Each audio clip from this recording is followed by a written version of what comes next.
Before we start, subscribe to the channel for more neat one-shot videos, handwritten notes, important PYQs, and fast NCERT revision. Biotechnology Principles and Processes is one of the most scoring chapters in NEET biology because most questions come directly from NCERT lines, diagrams, and terminology. In this video, we will finish restriction enzymes, vectors, PCR, competent host, gel electrophoresis, and the entire recombinant DNA process. Biotechnology means using living organisms or biological systems to develop useful products for humans.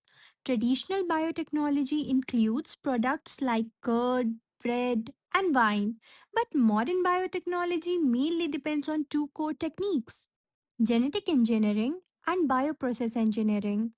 Genetic engineering means altering the genetic material of an organism to introduce desirable traits, while bioprocess engineering maintains sterile conditions for large-scale production.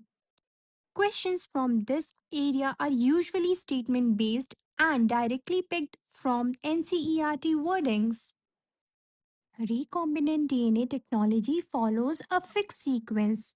First, DNA is isolated from the organisms.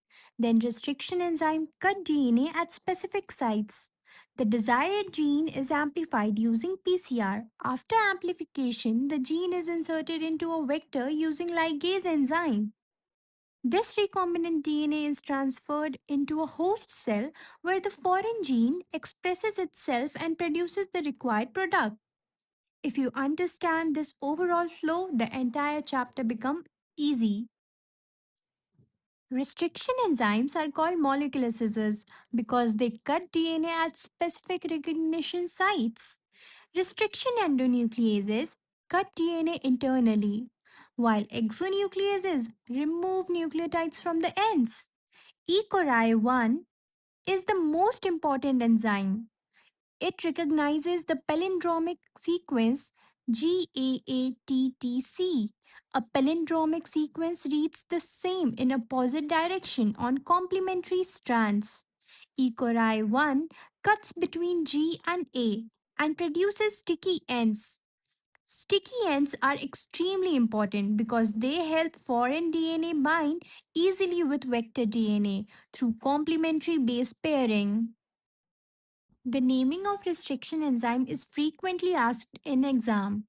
In E. coli 1, E comes from Escherichia, Co comes from coli, R represents the strain, and 1 indicates that it was the first enzyme isolated from that strain.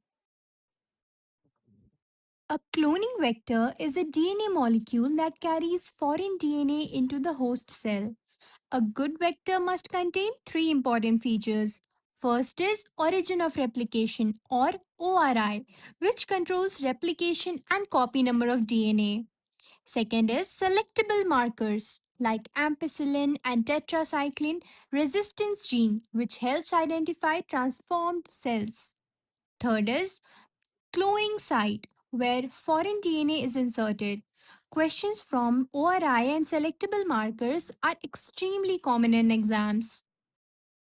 PBR322 is one of the most important plasmids mentioned in NCERT. It contains genes for resistance against ampicillin and tetracycline.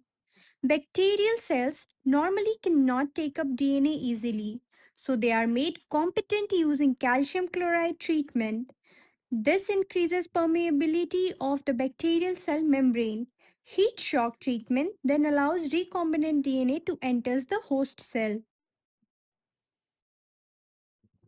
PCR or polymerase chain reaction is a technique used to amplify DNA.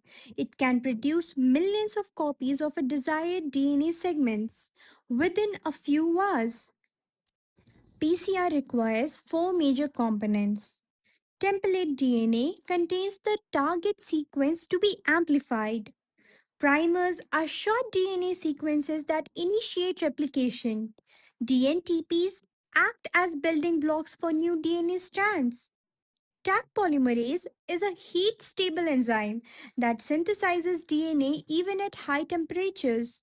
It is isolated from Thermus aquaticus, a bacterium living in hot spring.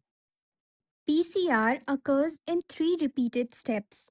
The first step is denaturation at about 95 degrees Celsius, where double stranded DNA separates into single strands.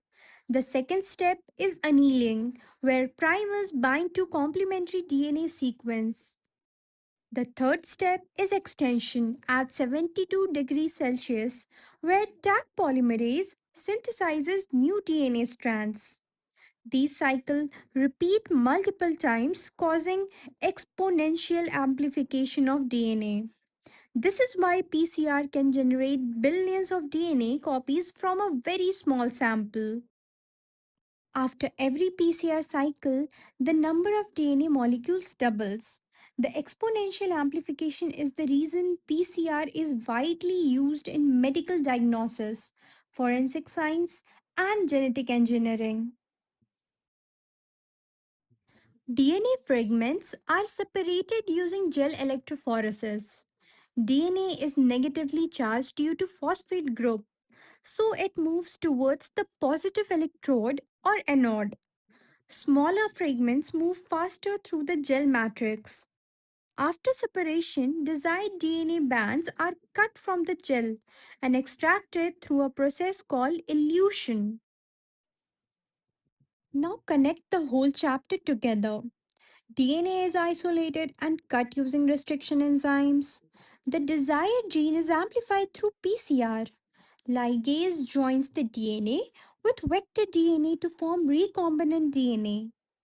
This recombinant DNA enters a competent host cell where the foreign gene expresses itself and produces the required protein or products. Most neat questions from this chapter are directly NCERT based. Focus especially on enzymes, vector features, PCR temperatures, and definitions. So, here are some PYQs. Try to answer it yourself in the comments and then match the answer from the screen. If biology feels difficult, don't worry. We will make every chapter visual and easy together. So if you found this video helpful, please subscribe to the channel and share it with your friends.